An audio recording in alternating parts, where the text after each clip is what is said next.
Abraham, nada más pedirle... ok, ya está grabando. Perdón. Buenas tardes en algunas áreas también del país, según el horario. Un saludo de parte de las compañeras Selvia González y Angélica Evangelista, y el mío propio, que pues nos hemos dado la tarea de organizar este seminario como acuerdo también de todo el colectivo. El día de hoy es la segunda sesión. Tendremos la participación de 3 grandes y reconocidas compañeras. Y la pregunta detonadora es, ¿qué marcos teóricos conceptuales hemos utilizado cuando abordamos el fenómeno de las violencias, sea en las instituciones de educación superior, en otros ámbitos social? Nos acompañará en primer lugar la doctora Lourdes Pacheco, en segundo Flor Gamboa y en tercero Rosario Román. La dinámica, cada una va a tener minutos de exposición.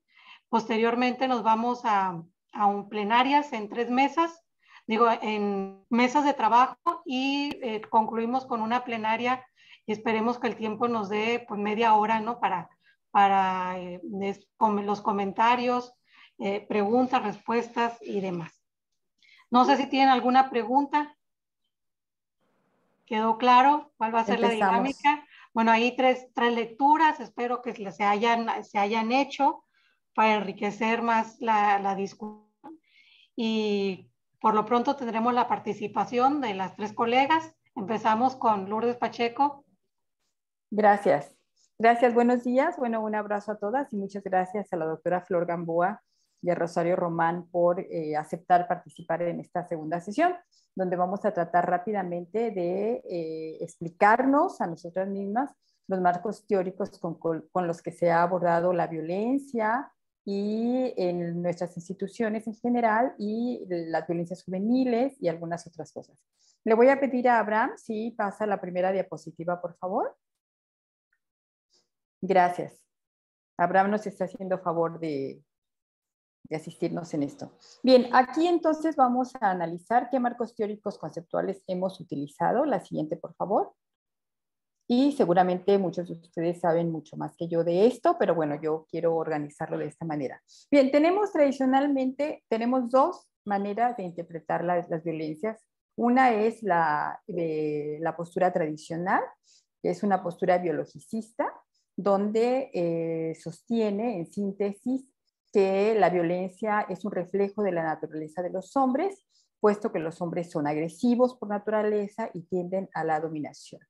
Ello tuvo, digamos, en el primer psicoanálisis una explicación en el sentido de que a su vez las mujeres tendrían una tendencia natural a la sumisión y el masoquismo. Hoy ya no se piensa exactamente eso, pero sí obviamente permeó las visiones y todavía permea las visiones de cómo se analizan las violencias.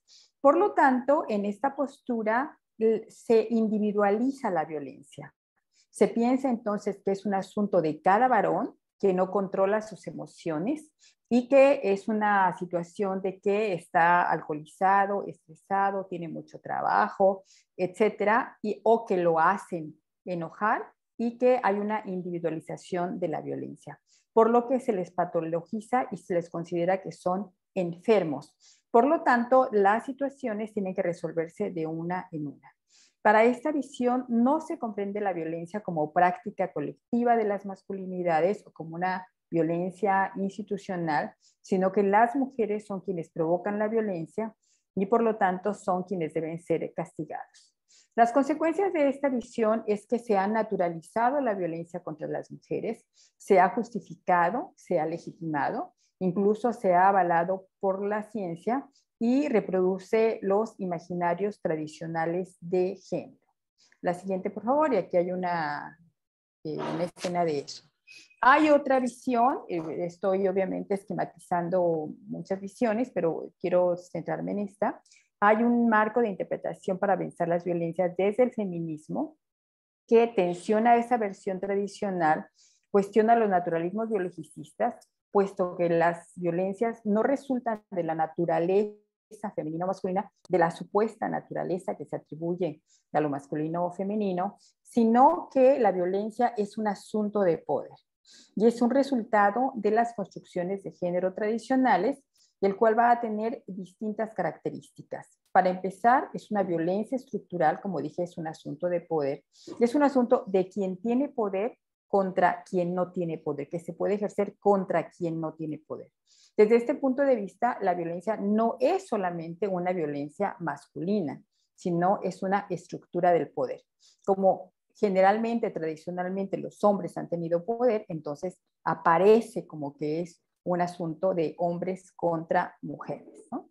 Entonces, es una condición para los géneros tradicionales, así como lo he mencionado, y estas construcciones de género tradicionales se articulan obviamente con el simbolismo con el cual se han creado las masculinidades y las feminidades. Solamente traigo a colación, por ejemplo, ya sabemos, el famoso poema La Ilíada, donde obviamente es el tránsito del varón heroico, que con su agresividad va a la guerra, vence monstruos, etcétera, y ese es el camino de la construcción de la masculinidad.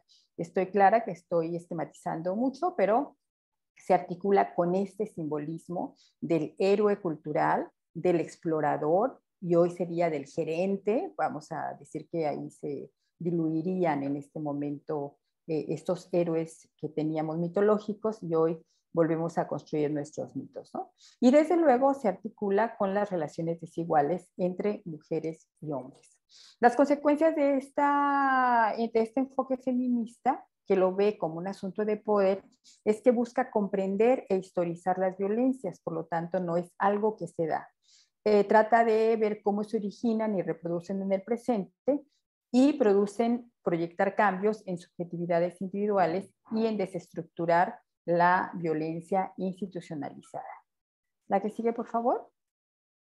Aquí también tenemos que darnos cuenta que la violencia está íntimamente vinculada con la desigualdad, por lo que están relacionadas con la pertenencia a un grupo. Ser mujer, perteneces al grupo de las mujeres y eso te va a colocar en este lugar de la desigualdad donde la violencia puede ejercerse. Se favorece a un grupo en detrimento del otro y no depende, y probablemente depende del origen de la persona. No es algo que se va a terminar con el tiempo, sino que está inscrito en el cuerpo de las personas. Como dije antes, es un continuo, se sostiene a lo largo del tiempo y son de tal magnitud, creo que esto es algo que debemos subrayar para las universidades, que el esfuerzo de una persona no las puede superar. Por eso es necesario establecer políticas, establecer acciones desde la sociedad civil, grupos de autorreflexión, etcétera, porque una sola persona no puede superar la violencia institucionalizada y no va a poder, digamos, transformar el marco de violencias en que vivimos en un marco anónimo. La que sigue, por favor. En las universidades, la que sigue, esto ya lo hemos hablado mucho, como las universidades son sitios de poder y de violencia. Bueno, aquí solamente quiero hablar que hay una violencia también donde las universidades de este sitio de poder se determina lo cognitivo, qué es lo que se debe conocer, cuáles son las teorías, las disciplinas, los enfoques que se deben conocer y cuáles son las pedagogías que se deben conocer y lo epistemológico. Estas son acciones que se hacen también desde el poder y hoy también las podemos considerar una violencia. Las que sigue, por favor. Y bueno, actualmente, y con esto voy a terminar, actualmente la violencia contra las mujeres ha tenido distintas denominaciones.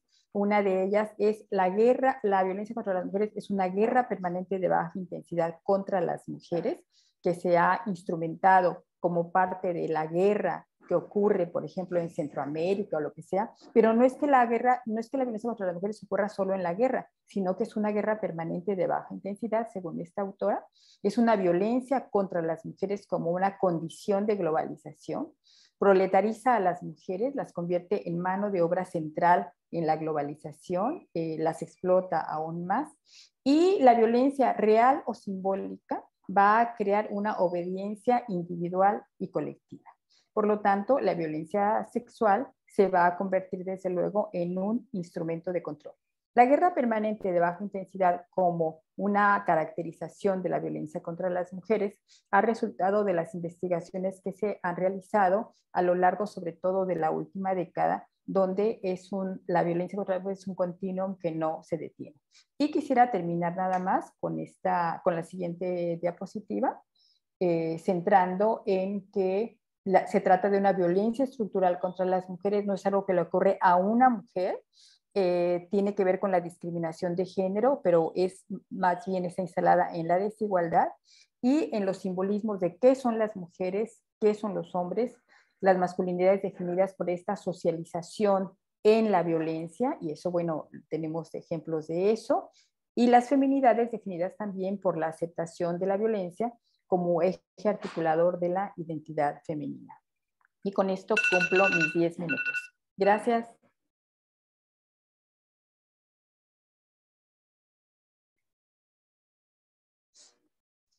Adelante, Flor. Sí, muchas gracias, Beatriz, y buenos días a todas y a todos. Lourdes, Rosario y a Angélica, Elvia, que han estado detrás del tablero de control, ¿no?, de este seminario, y pues agradecerles también la invitación a poder sumarme, ¿no?, a este espacio con este tema. Lourdes pues ya avanzó importantemente en el punto de vista que voy a compartir con ustedes sobre esta pregunta detonadora de cuáles son los marcos teórico-conceptuales. No sé si Abraham me puede apoyar con la presentación. Muchas gracias, Abraham. Bueno, pues para comenzar situaré estas reflexiones en este campo del feminismo, ¿no? O sea, Lourdes habló del campo tradicional, de apropiación de los conceptos o generación de los mismos, y habló del campo feminista. Entonces, el marco que yo propongo se inserta, ¿no?, en ese terreno de las investigaciones feministas, y específicamente se articula pues, con el feminismo de la diferencia, que es como se conoce más ampliamente, pero de ahí surge una ramita que cada día se ha ido haciendo más consistente y quizá más ancha, que es el de la reflexión que incorpora elementos del psicoanálisis, ¿no? De un psicoanálisis pues que ha sido revisado, ¿no?, desde estas lentes feministas y que se ha transformado, ¿no? O sea, recupera los principios más importantes que tienen que ver con la teoría de lo inconsciente, que es fundamental en la comprensión de la subjetividad, ¿no? La que sigue, por favor, Abraham. Gracias. Entonces, bueno, me estoy apoyando en ese capítulo del libro que envié para acompañar el seminario hoy, que es un trabajo que publicamos hace un par de años con Adriana Migueles, una colega, pues a la luz de una serie de preocupaciones que teníamos sobre cómo se estaba abordando la violencia en los espacios institucionales, principalmente del sector gubernamental, ¿no? Y veíamos que pues había un abismo, ¿no?, entre los discursos como eran tallados y calados en las propuestas institucionales, donde evidentemente anida una concepción sobre la violencia de género y contra las mujeres, y las prácticas reales, ¿no?, de transformación o no que ocurrían en la vida de las mujeres. Y principalmente nos situamos en el campo de Michoacán y de Morelia, que es donde se han hecho varios estudios y desde los cuales apoyamos este capítulo del libro, ¿no? Entonces nosotras nos preguntamos aquí por qué es que la violencia contra las mujeres no termina, ¿no? No disminuye, no se elimina, no parece que no da muestras de retroceso, y nos preguntamos, ¿es que acaso es ineluctable? ¿Por qué no se ha podido detener la violencia contra las mujeres? ¿En qué radica el mal y cómo se podría erradicar? Tenemos que acostumbrarnos a vivir con eso, a sentir cada día menos empatía por esas vidas femeninas que son arrebatadas de su posibilidad de existir o que son traumatizadas y con ello opacadas en sus alcances de realización con ejercicio pleno de derechos. O sea, es por ahí como tendríamos que pensar. La siguiente, por favor. Entonces, bueno, pues planteamos aproximarnos a las respuestas, siempre, desde luego, en calidad de sospechas y de aproximaciones incompletas, a partir de 3 vías, ¿no? Una que revisa las conceptualizaciones dominantes o, digamos, oficiales de la violencia contra las mujeres. Después, una revisión de las construcciones socioculturales de la diferencia sexual en el orden patriarcal. Y por último, la subjetivación femenina de la violencia masculina en el ámbito del vínculo erótico amoroso. Y a partir de esas vías, la que sigue, por favor, es que hacemos una especie de desglose analítico, primero de esas conceptualizaciones institucionales o oficiales, ¿no? Entonces, bueno, aquí solamente traje 3, la de Belém do Pará, la de la CEDAW y la de la Ley General para la Igualdad entre Mujeres y Hombres. Y yo creo que estas definiciones o conceptualizaciones, pues, son del dominio público, ¿no? Todas quienes investigamos este fenómeno en algún momento las traemos a colación, ¿no? Ahora, ¿cuál es el problema con estas conceptualizaciones? La que sigue, por favor. Bueno, el problema es que ordenan un pensamiento oficial, ¿no?, acerca de la violencia contra las mujeres, en donde está excluido el componente subjetivo y psicosocial de la misma, ¿no? Ustedes pueden revisarlas así con lupa, cómo están construidas esas conceptualizaciones, y no aparecen estos elementos, ¿no? Es un pensamiento, este pensamiento oficial, que se nutre de datos y estadísticas, pues, oficiales, que se apoyan en resultados de investigaciones sustancialmente cuantitativas, los cuales se usan para determinar presupuestos que irán a parar en manos de colectivas, ONGs, grupos de investigadoras, etcétera, que a su vez se verán obligadas a reportar resultados cuantitativos que servirán para engrosar las estadísticas, pero no necesariamente para generar transformaciones reales en la vida de las mujeres que padecen la violencia. Y aquí solamente quiero aportar como evidencia lo que pasó con el Profosíes. Fue cambiando de nombre, ¿no? Pero todas o algunas de nosotras conocemos este programa, ¿no?, que a partir del 2010 destinó un presupuesto a las universidades y a las instituciones de educación superior para trabajar los temas de desigualdad de género al interior, ¿no?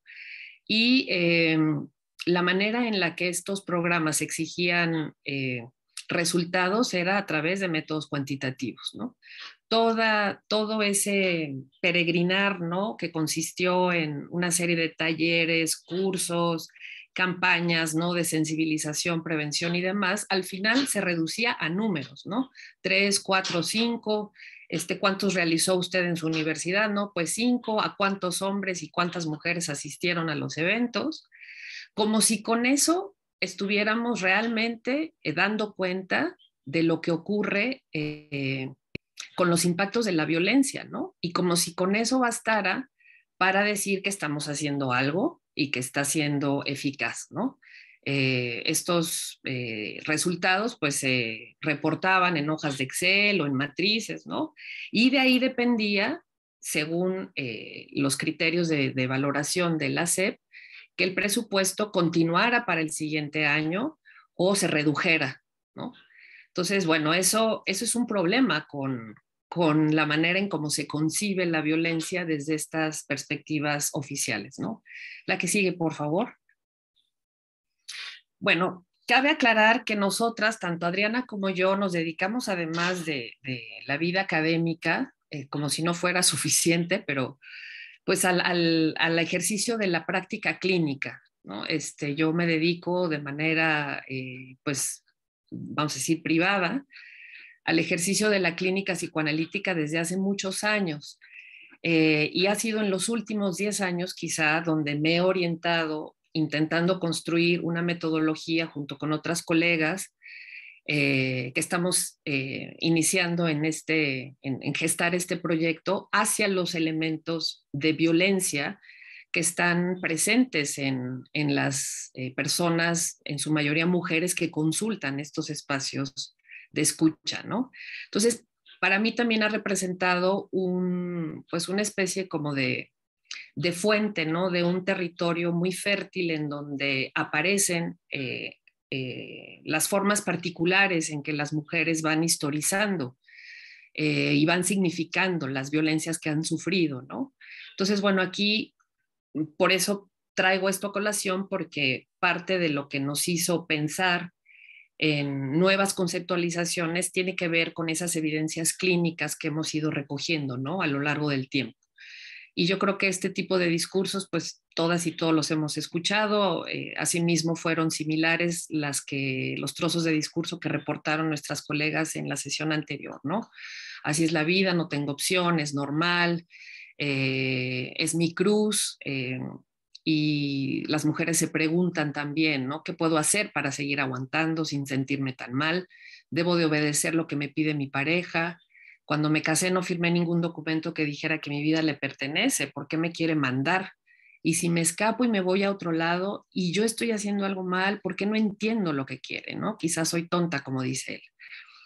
Ahora, todo esto, si lo podemos ir engarzando en un orbe más amplio de evidencias, digamos, subjetivas, pues nos damos cuenta que aunque la violencia es estructural, desde luego, y desde nuestro abordaje, esa es una premisa de base, ¿no? Es sistémica, no se traduce de la misma manera en cada mujer, ¿no? O sea, cada mujer la elabora, la siente, la resiente y la duele de ciertas particulares maneras, ¿no? La que sigue, por favor. Entonces, bueno, eso nos hace llegar pues a la construcción de una serie de premisas teórico-conceptuales que, nuevamente repito, están articuladas a una perspectiva psicoanalítico-feminista, ¿no? Entonces, por un lado, la violencia está presente desde el inicio de la vida. Hay una teoría que dice que en la construcción de la subjetividad, de cómo se va armando esto que llamamos el yo, ¿no?, que es como esta primera instancia que va apareciendo en lo que da cuenta del ser, hay una dinámica de violencia, ¿no? O sea, cómo nos hacemos cargo de esta transición de la relación de cercanía y apego con la madre, que es la primera figura que se ocupa de nuestro cuidado, ¿no?, y que nos va dando como las primeras pautas para irnos insertando poco a poco en el mundo social, cómo nos separamos de esa madre, ¿no? Cómo logramos transitar o maniobrar con esa ausencia. Entonces se dice que esas maniobras tienen que ver con violencia, ¿no?, con cómo arrojamos a la madre fuera de nosotros, como que la expulsamos para tratar de hacernos un espacio de mediación que nos habilite para lanzarnos al mundo, ¿no? Por otro lado, y ligado con esto, se diría que el niño o el infante se vincula con la madre a través de un ejercicio de manipulación y de dominio, ¿no?, que en sí podría no ser como atravesado con una crítica feminista, pensando en que es un proceso, vamos a decir, estructural, ¿no?, en términos evolutivos, que tendríamos que pasar por ahí todos los seres humanos para poder salir, ¿no?, del espacio maternal y del espacio privado de la familia, ¿no? Pero desde el punto de vista del feminismo psicoanalítico, sí hay otras formas de entrar a ese espacio social y no necesariamente con ejercicios de violencia, ¿no? Las mujeres, esa es otra premisa, representan para sus parteners o parejas varones objetos disponibles para la circulación de un orden de dominio que les permita lidiar con una ausencia, esto ligado a lo que comenté hace un rato. Otra es que la diferencia femenina tiene que ser elaborada a partir de aumentar el conocimiento y los índices de libertad y poder de las mujeres. Y por último, que los procesos inconscientes configuran modos particulares de significar e historizar la violencia que es necesario escuchar caso por caso. Y por último, en la que sigue, por favor, Abraham, ¿qué podemos concluir? Bueno, que para cimentar caminos eficaces de eliminación de la violencia contra las mujeres se requiere una reelaboración cultural de la diferencia sexual, que incluye el análisis y modificación de las directrices de atención y prevención contempladas en los programas oficiales. Nuevamente me remito al pensamiento oficial sobre la violencia y traducidas en políticas públicas. Es necesario atajar las políticas públicas que victimizan a las mujeres y que se solazan de eficacia política únicamente cuando gestionan presupuesto, cuando bajan recursos federales, sin entender que si bien el recurso económico es importante, es vital encauzarlo a prácticas de intervención que no sean asistencialistas, sino transformativas de la estructura mental que ha erotizado la violencia. Y este último punto quizá lo debía haber puesto en las premisas teórico-conceptuales, porque es sumamente importante, ¿no? Creemos que este vínculo afectivo que tiene su origen en la construcción de la subjetividad consiste precisamente en eso, ¿no? En que se erotiza la violencia, es decir, se aprende a amar el sufrimiento, ¿no? Se aprende a gozar de las ataduras, ¿no? Entonces, sobre esta premisa, hemos encontrado que una intervención eficaz tiene que ser a partir de la escucha de la subjetividad, ¿no? Y bueno, creo que ya acabé, ¿no? Mis 10 minutos. Muchas gracias. Muchas gracias, Flor. Muy interesante tu propuesta. Sigue Rosario Román. Muchas gracias, Beatriz, y al grupo, y también a Flor y a Lourdes, que me invitaron a compartir con ustedes, pues más que nada todas las incertidumbres, más que las certezas que tenemos sobre una visión teórica de juventud. Le pediría por favor a Abraham si puede proyectar la primera diapo, que la he titulado en esta participación como Debates, narrativas y contranarrativas de las teorías de la juventud, un tanto precisamente en ese sentido de que son más las incertidumbres que las certezas y más los debates conceptuales. La siguiente, por favor. En esto hubo una sugerencia muy buena que se me hizo de Flor con respecto a plantear algunas preguntas, que no busco dar respuesta a ellas, pero sí un poco como para reflexionar de cómo pensar la condición juvenil en el mundo occidental actual. Y sobre todo, al igual que en el tema de la violencia de género, pues tenemos la visión de jóvenes víctimas, victimarios o agentes de cambio. La siguiente, por favor. Y para poder un poco rastrear todas estas visiones, quisiera nada más sintetizar de que la discusión teórica y también metodológica en su caso muestra más bien los debates predominantes en las ciencias sociales durante mucho tiempo, ¿no? La subjetividad contra la objetividad, ya ahorita Flor nos lo plantea, individualismo contra colectivismo, nos lo planteó Lourdes, el problema de la violencia a veces no se puede resolver de manera personal, en solitario, el idealismo contra el materialismo, y recientemente también lo vemos como el joven, la joven, los jóvenes, la juventud como sujeto objeto político, ¿no? El estudio de las juventudes, pues desde mi perspectiva, y aspiramos algún día a lograrlo, pues tendría que tener un enfoque más bien interdisciplinario. La que sigue, por favor. Algunos de los antecedentes, se nos muestra también esos debates, digamos, de las diferentes disciplinas que predominaron desde el siglo pasado. Tenemos desde Rousseau y Pestalozzi, que en la pedagogía tratan de, más bien dicho, son de los primeros en separar pues lo que es niñez y adultos, dejando ahí un sector de la población que ha tenido diferentes enfoques, como por ejemplo en 1904, que aparece desde la psicología, una obra que tuvo mucha repercusión de Stanley Holt, donde nos habla de este periodo de la vida como una tormenta, ¿no? Tenemos también desde esos trabajos que buscaban la otredad en los grupos originarios de Margaret Mead en 1998 en la antropología. La siguiente, por favor. Entra también en juego la transmisión cultural en 1938 con Ruth Benedict. Muchas de estas cosas permanecen, han permeado todavía por siglos. Ella nos habla de las mediaciones culturales, de donde quiero destacar sobre todo el papel sexual contrastado que termina siendo en ver a la juventud, a la adolescencia, a los púberes o como se les quiera llamar, como asexuados, ¿no? 40 años después de su trabajo inicial, Margaret Mead nos plantea algo que todavía sigue permeando en algunos enfoques teóricos para establecer que las generaciones tienen una forma de transmisión que va de la cultura, que va de lo prefigurativo a lo postfigurativo y lo cofigurativo, en donde lo pre son cambios rápidos, los post son lentos y los cofigurativos pues son, digamos, como los términos medios. En la que sigue, por favor. En este enfoque cultural también surge más, digamos, no podemos decir que haya tiempos, una línea de tiempo, han ido apareciendo de una u otra manera el enfoque social, donde lo juvenil se visualiza como un sector de la población con características propias, pero en donde el contexto es básico, ¿no? Y de ahí que muchas veces se suele hablar de juventudes, y con esto en los últimos años vemos que también se dispersa, ¿no?, el conocimiento al respecto. Podríamos decir que tenemos mucho material empírico y poco material teórico, ¿no?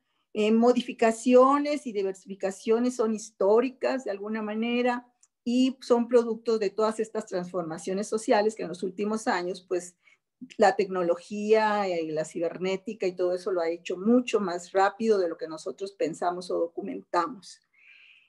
Algunas escuelas han sido definitivas en la influencia para nuestro país, y Latinoamérica en general ha tenido en la configuración de teorías para explicar esto de la condición juvenil.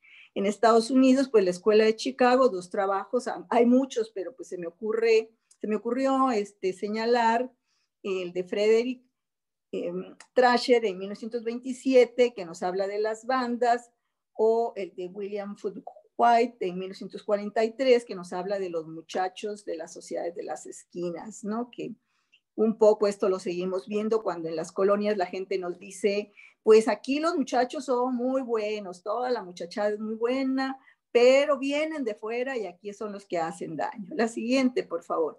También hay fuerte influencia de Europa y estoy mencionando nada más la escuela de Birmingham, con Phil Cohen en 1972, cuando se empieza a considerar que lo juvenil constituye o puede integrar una subcultura. También tenemos en el 64 Musgrove, cuando nos habla de un combate a la precocidad de la adolescencia. Y recuerden que todavía está el debate de si se baja la edad penal para las personas jóvenes, precisamente ante lo que está sucediendo de que el sicariato aparece cada vez entre casi niños, ¿no? La siguiente, por favor.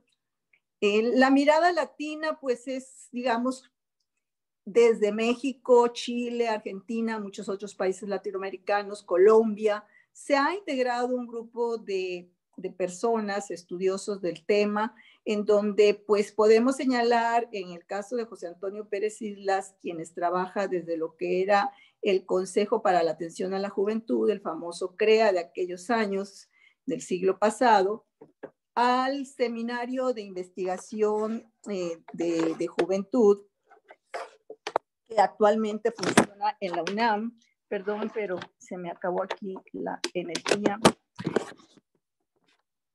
Y también es un parteaguas, digamos, en 1985, el Año Internacional de la Juventud marca también el despegue de muchas cosas que se han ido acumulando en términos de debates teóricos, pero sobre todo de estudios empíricos, ¿no? La que sigue, por favor. Voy a conectar.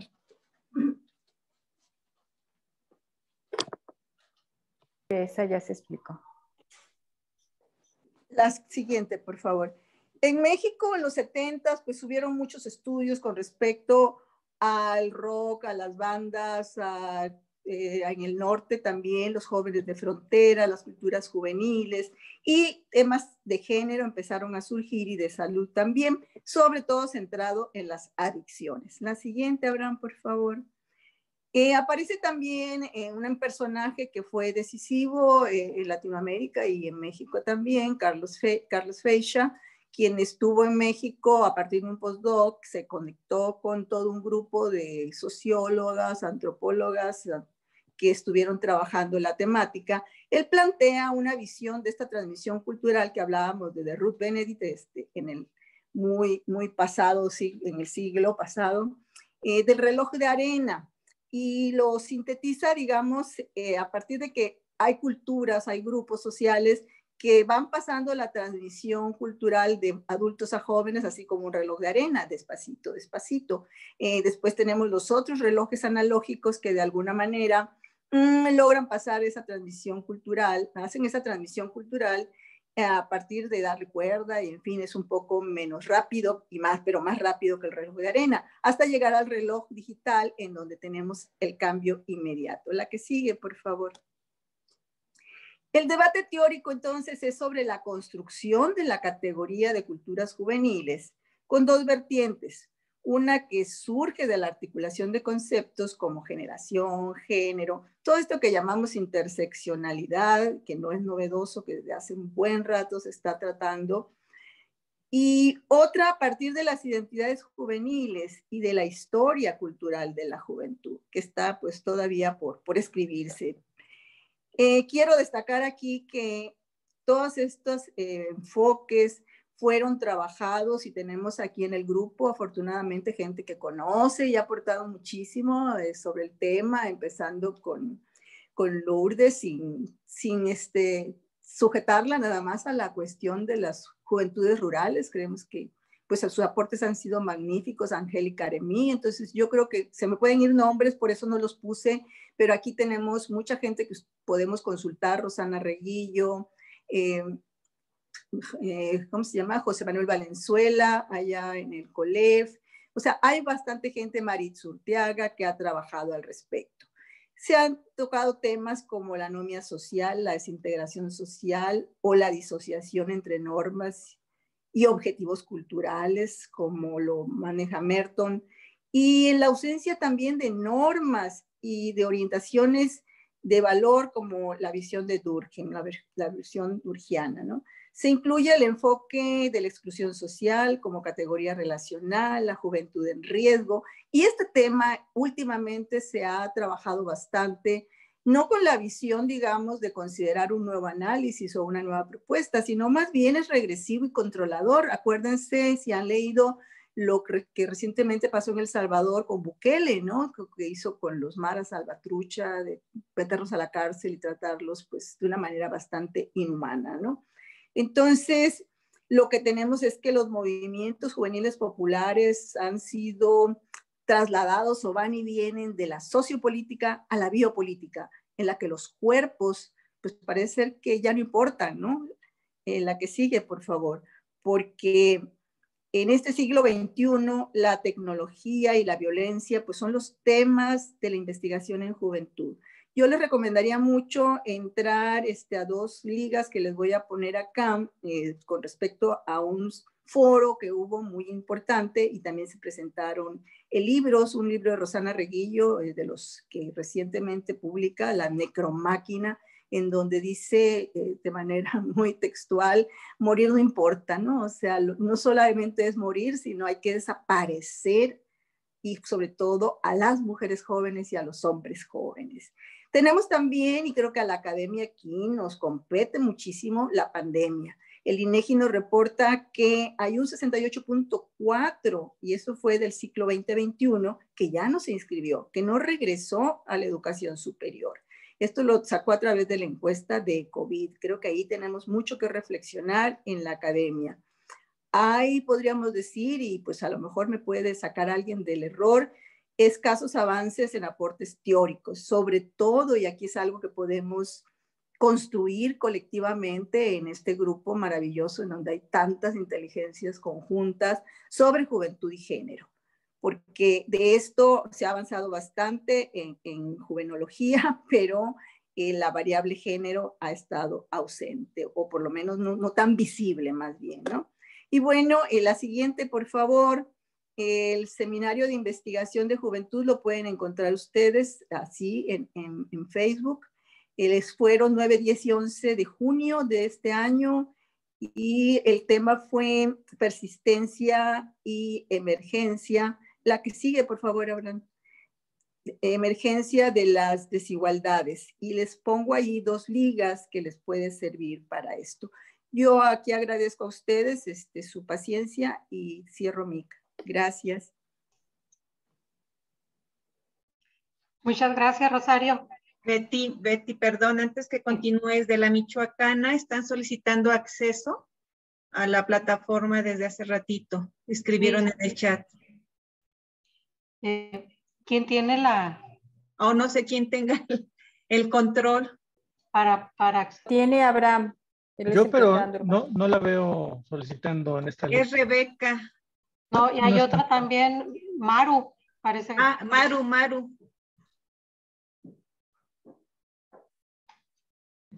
Bueno, No. entonces,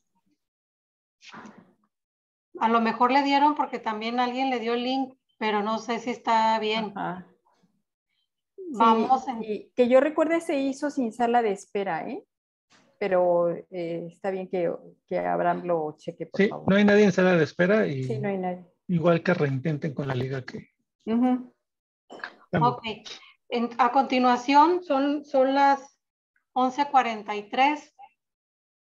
Vamos a 3 salas, a formar tres grupos. Unos No 20 sé. minutos, ¿no? Unos Sí. 25 minutos, ¿está bien? Sí, para regresarnos tener media hora para la plenaria. Ajá. Unos 25 minutos y regresamos 12:05 para ustedes. ¿Qué? Sí, ¿verdad? 12:05. Ok. Muy bien. Jorge, ¿o Buenas. quién nos está apoyando con Abraham, Abraham? Ok, se van a los salones ya. 20 minutos. gracias. Bye. Gracias a todas.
Disculpe, bueno,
Hola, perdón, estaba en la sala 1 y mi compu se apagó. ¿Me podrías regresar, por favor?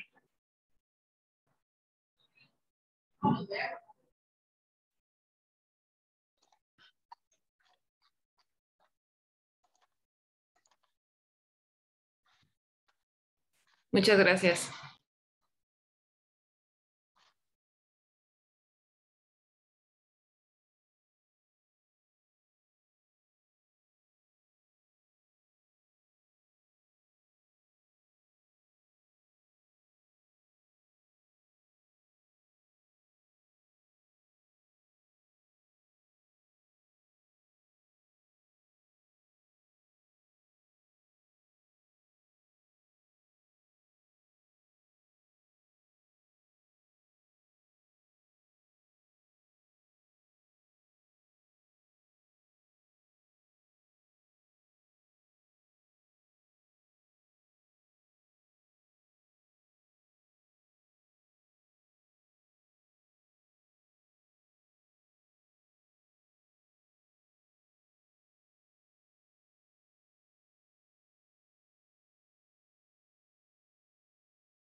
Ay, perdón, Maru, que ya se cortó ahí como...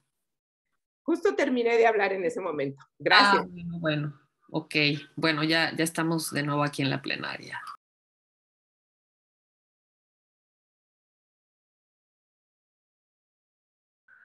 Abrazo, querida Flor.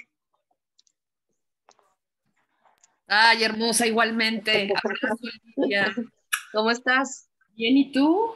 Bien, aquí con mucha gripa, pasando una gripa. Ay, ¿cómo crees? Sí.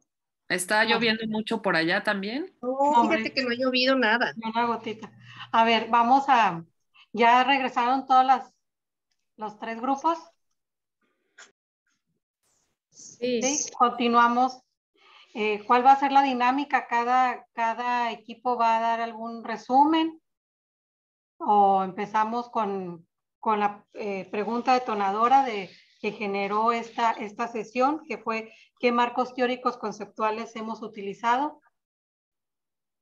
Pues básicamente en nuestro grupo hubo una discusión global sobre esto y Flor nos va a apoyar con un breve resumen de las participaciones y opiniones.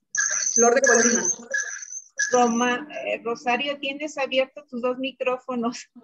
Nada más no tomarnos demasiado tiempo para que las colegas puedan continuar, ¿no? Sí. 5 minutos cada equipo. Pues Sí. empezamos con la sala 1, con el grupo 1. ¿El de Rosario Román? Uh-huh.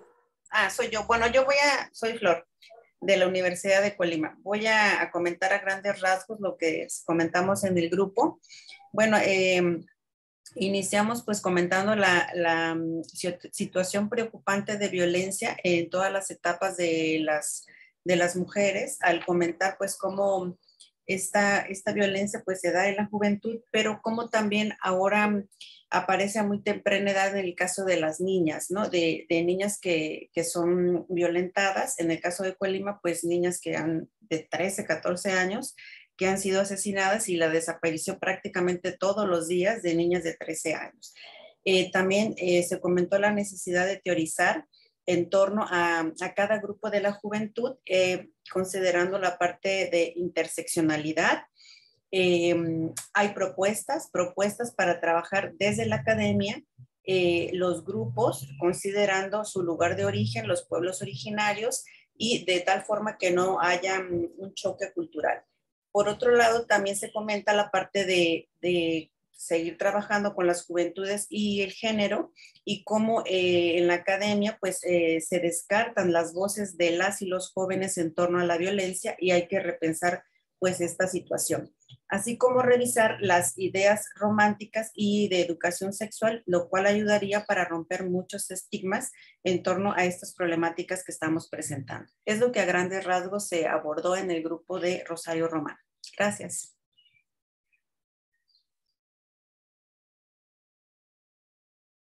Nosotras fuimos la sala 2, el grupo 2, donde nos tocó ver la presentación de Lourdes Pacheco en torno a las 2 vertientes teóricas confrontadas, que es la tradicional y la feminista. La primera, la biologicista, y la feminista. Y se destaca el enfoque de la categoría de poder dentro de las violencias, la interseccionalidad, también se habla de los privilegios, y en especial ya en el abordaje de las CIES se propone que hay que delimitar bien el análisis cuando se trate de espacio, tiempo y condición. También las discriminaciones desde el punto de vista de los grupos diferentes, en el sentido de la separación o la diferencia que hay entre la violencia estructural y la violencia simbólica.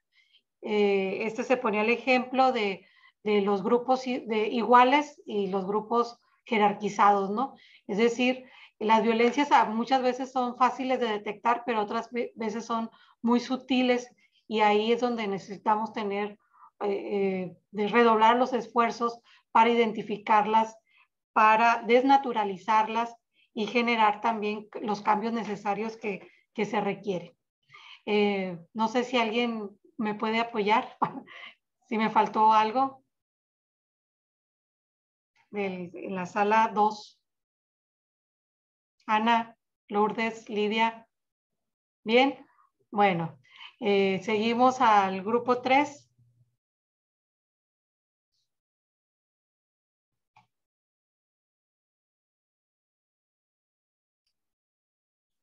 Pues algunas de ustedes, colegas, no sé, Angélica, tal vez, o Oli, o Elvia, o Maru.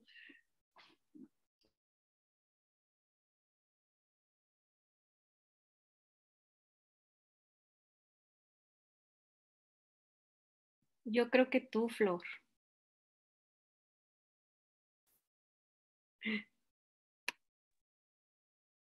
Pues es que no me gusta escucharme tanto, oigan. Bueno, voy a tratar de hacer una síntesis. Buenas tardes. Se discutieron bastantes cosas. Me parece que, bueno, pues cada una desde los distintos enfoques de donde nos ubicamos, tratamos de dar una opinión, un punto de vista, y partiendo de la pregunta central, pues se llega a plantear que hay que entender, bueno, se hacía una precisión sobre la importancia del enfoque psicosocial para poder entender la violencia, ¿no? En un contexto, digamos, a partir de las experiencias de las personas y cómo esto de alguna manera se refleja o se relabora dentro de la cultura. Entonces, consideramos que es un panorama complejo, que las definiciones que existen a partir de la legislación son insuficientes, incluso no abarcan la complejidad de los fenómenos que pretendemos estudiar y analizar, que a partir de esto se generan una serie de tensiones, ¿no? En la falta de capacidad para abarcar todos estos fenómenos que se pretenden estudiar, y entonces hay una coincidencia, podría cerrar yo con esto, que hay que enfocarse en las subjetividades, ¿no? El llamado me parece que es comprender las violencias desde las subjetividades más que de las definiciones operativas. Espero que haya hecho un buen resumen. Gracias. ¿Alguien más? Bueno, pues ya teniendo el resumen de las 3 mesas, se aceptan participaciones para el debate.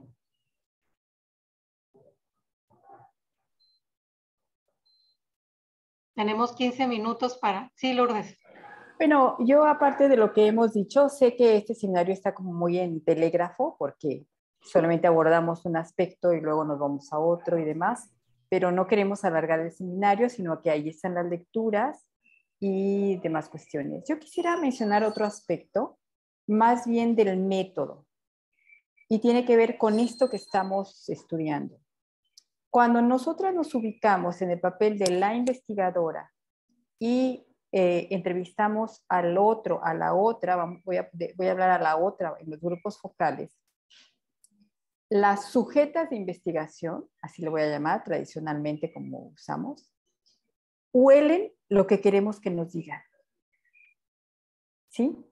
Y eso obviamente, bueno, sería largo explicar esta condición de cómo planteamos hacer la investigación, pero esto ya el mero hecho de decir, vamos a hacer un grupo focal, un taller para hablar de violencias, entonces ya quienes están invitadas se ponen obviamente en ese papel y se modifica incluso la apreciación de la violencia. Todo eso lo tenemos que conocer porque es parte de lo que llamamos trabajo de campo. En antropología eso está como muy desarrollado o más desarrollado, para también tener claro, digamos, las condiciones en las que hacemos el asunto.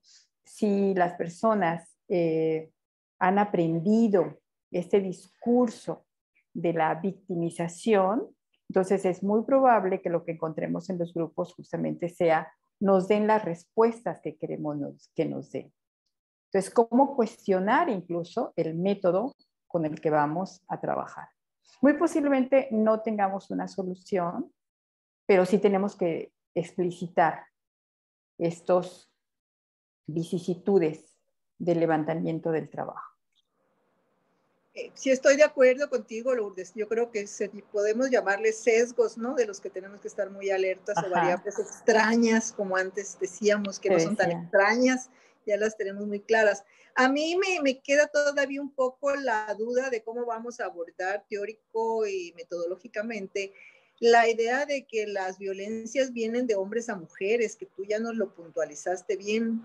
También no es nada más así, tenemos muchas mujeres con comportamientos patriarcales en instituciones que están feminizadas completamente, porque nosotros, por ejemplo, en los posgrados tenemos más mujeres, incluso en los de ciencias básicas, tenemos más mujeres que hombres.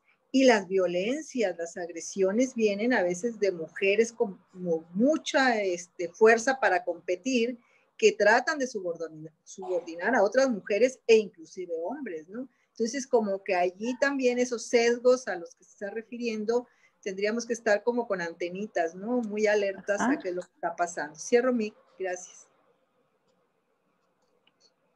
¿Alguien más en torno a este debate del método? ¿Tiene la mano levantada? Rosalía. Rosalía.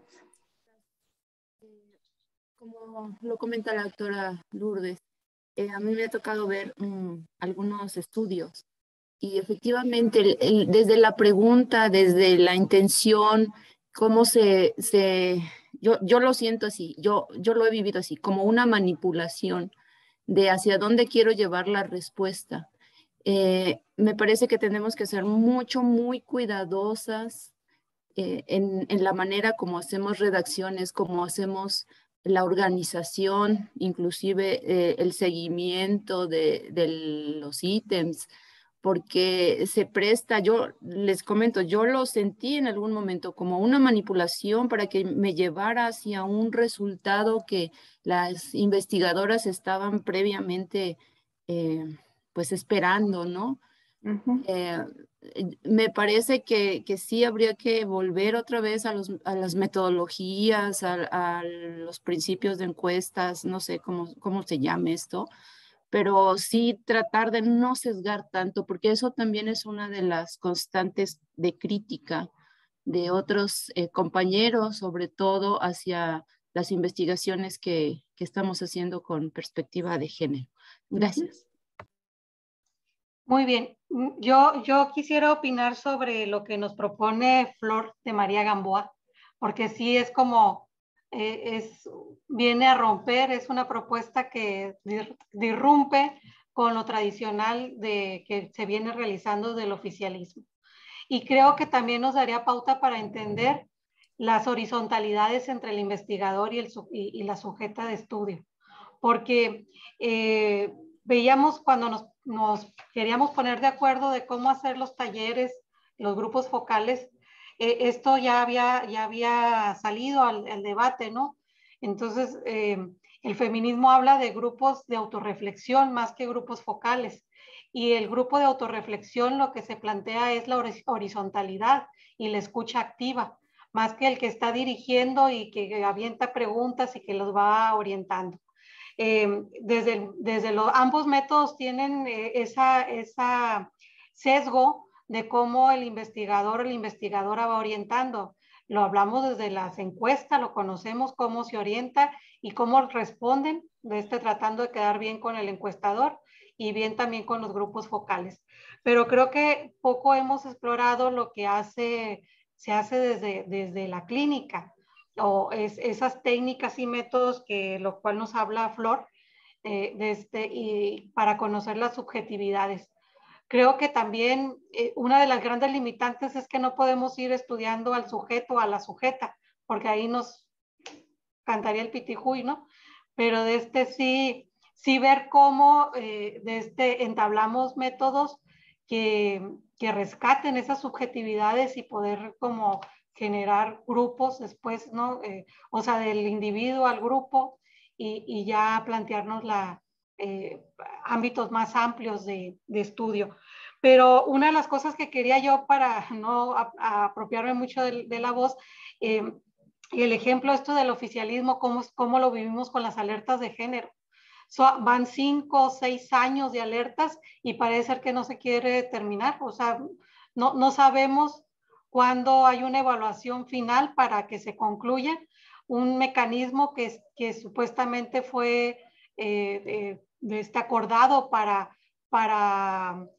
abordar una problemática de urgencia con métodos de urgencia y sin embargo parece que no se ve esa urgencia, ¿no? Entonces creo que sí es importante como reflexionar y cuestionar. Estos momentos sirven también para cuestionarnos qué es lo que hemos hecho y ver qué caminos podemos seguir, y creo que este es un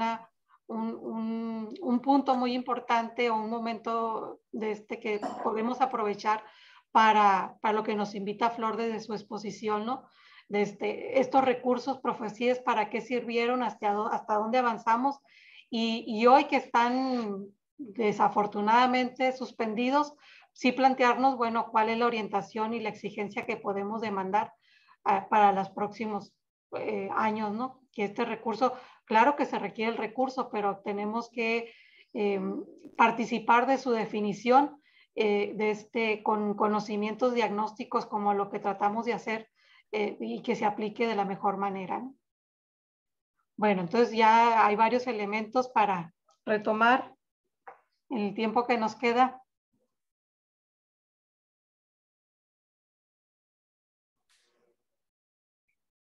¿Ya? ¿Nadie tiene intervenciones? Se quedaron muy serias. Angélica. Sí, hay dos intervenciones. Yo pondría también sobre la mesa este cuestionamiento que nos planteó Flor sobre los marcos que solemos como utilizar, ¿no? Que me parece que luego son como muy recurrentes y que habría que cuestionarse hasta dónde son marcos conceptuales, ¿no? Cuando usamos todas las definiciones que si bien son resultado de la lucha feminista, ¿no? Los que están en las diferentes normatividades internacionales y nacionales. O sea, me parece que hay que ser, o sea, es una alerta a ser críticas, que no nos podemos quedar con esas definiciones, o sea, que son definiciones operativas útiles para la impartición de justicia, pero no para la investigación, ¿no? Y el reto que tenemos, incluso de superar estas limitantes que nos mencionaba Rosario, creo que la misma Flor, de cómo pareciera que tenemos mucho material empírico, eso también lo había dicho Roberto Castro hace mucho, ¿no? O sea, tenemos muchos datos empíricos, pero poca teorización. Decía, tenemos datos sin teoría y teoría sin datos, ¿no? También. Entonces, como que siguen siendo puntos de tensión ahí como retos que se han estado desde hace mucho poniendo respecto a la investigación en violencia. Que todavía siguen ahí como un reto y que lo tengamos también presente para este proyecto, ¿no? Eso me parece muy, muy sugerente. Cambio. Gracias, Angélica. Iván. Un gusto estar acá. Yo también me quedo dándole vueltas al tema que decía Beatriz sobre el tema de los sesgos, ¿no? Que también es algo que se compartió en el grupo pequeño. O sea, creo que de entrada, ahora yo más que tal vez preocuparme por quitarlos, la pregunta es cómo los incorporamos como un elemento que acompaña todo tipo de investigación, sea que hagamos una investigación cuantitativa. Al final la pregunta también tiene una cierta intención, ¿no? Y habrá cosas que se queden fuera y cosas que podamos desde la propia orientación visibilizar, y tal vez habrá otras que no. Entonces pienso un poco cómo dar cuenta también en este ir y venir sobre los datos, sean cuantitativos, cualitativos, sobre esos sesgos, sobre esas partes que de repente la propia mirada del equipo de investigación puede o no puede ver, ¿no? Y cómo cuando revisitamos los datos y reflexionamos de manera colectiva, podemos iluminar ciertas partes de la historia, ciertas partes de la narrativa. Entonces yo me quedo pensando cómo los incorporamos como un elemento que acompaña todo tipo de investigación. Eso sería todo. Rosalía, gracias, Iván. Gracias. Bueno, aquí una mirada. Rosalía. ¿Sí? ¿Sí me escuchan? ¿Se escucha poco? ¿O no se escucha? Les comentaba desde una mirada crítica. Si tenemos mucha evidencia empírica y poca teoría, a mí me preocupa establecer marcos conceptuales, pero con un rigor desde las ciencias, porque si lo establecemos desde teorías filosóficas, es complicado, ¿sí? Es bastante complicado porque necesitamos incluir más pues el sesgo desde el punto de vista de las ciencias para que esto pudiera tener una repercusión y lo tomen más en cuenta. Eso es lo que yo quisiera comentar. Bueno, cuando se habla de los sesgos, algo quiere contribuir la teoría fundamentada, ¿no? O sea, reconocerlos, cuando, cómo se están dando, identificarlos y nombrarlos como tal. No se trata de eliminarlos, mucho menos de parecer purista de que no se carece de sesgos, pero sí creo que el feminismo, si algo ha hecho, es señalar dónde está parado como investigador y pelear en ese sentido con el positivismo y el método científico que trata de espantarlos o de alejarlos cuando esto casi es imposible, ¿no? Entonces creo que la teoría fundamentada a eso significa el reconocimiento de la posición del investigador dentro de lo que es, ¿no? Y de la relación sujeto-objeto o entre los propios sujetos involucrados o sujetas. Entonces, bueno, ya es parte de la discusión epistemológica, metodológica y demás que vamos a seguir trabajando, pero lo importante es, bueno, haber concluido esta segunda sesión del seminario con gran aportes de las compañeras que nos hicieron el favor de presentarlo, los documentos que se nos dieron previamente. Entonces yo agradezco a Lourdes Pacheco, a Flor Gamboa y a Rosario Román su participación. Nos llevamos muchas cuestiones para reflexionar, para analizar y seguir enriqueciendo estos marcos teóricos que hoy fue el tema de esta sesión. Y no se nos olvide que el próximo jueves pues vamos a tener otra sesión para saber cuáles han sido las acciones emprendidas por las estudiantes ante la violencia de género en las CIES. Están cordialmente invitadas, nos vemos el jueves. Muchas gracias. Y gracias a todas y a todos por haberse conectado. Muchas gracias. Gracias, un abrazo. Un aplauso. Hasta la próxima. ¿Se va a subir la grabación? Sí, se va a subir al canal de YouTube. En un rato gracias. Más. Perfecto, Angélica, la vamos a subir. Ok, gracias. Sí, de nada. Bueno, pensé que estaba pidiendo la palabra. Antes que se desconecten, les pedimos que... Un abrazo a todas. Anótense, por favor, en el chat. En el chat. Bye, buenas tardes a todas. Y supongo que hicieron capturas de pantalla. ¿Cómo va a estar en YouTube para ver la grabación? Sí, es en un canal de YouTube. Luego les mandamos la liga, ya se las habían mandado la semana pasada, pero en cuanto esté, se las enviamos. Perfecto, Lourdes, muchas gracias. Gracias a ustedes. Gracias. Adiós. Gracias. Adiós. Bye bye. Lourdes, luego te pregunto cómo va el diálogo. A ver, si quieres pregúntame de una vez, que no nos saque Abraham.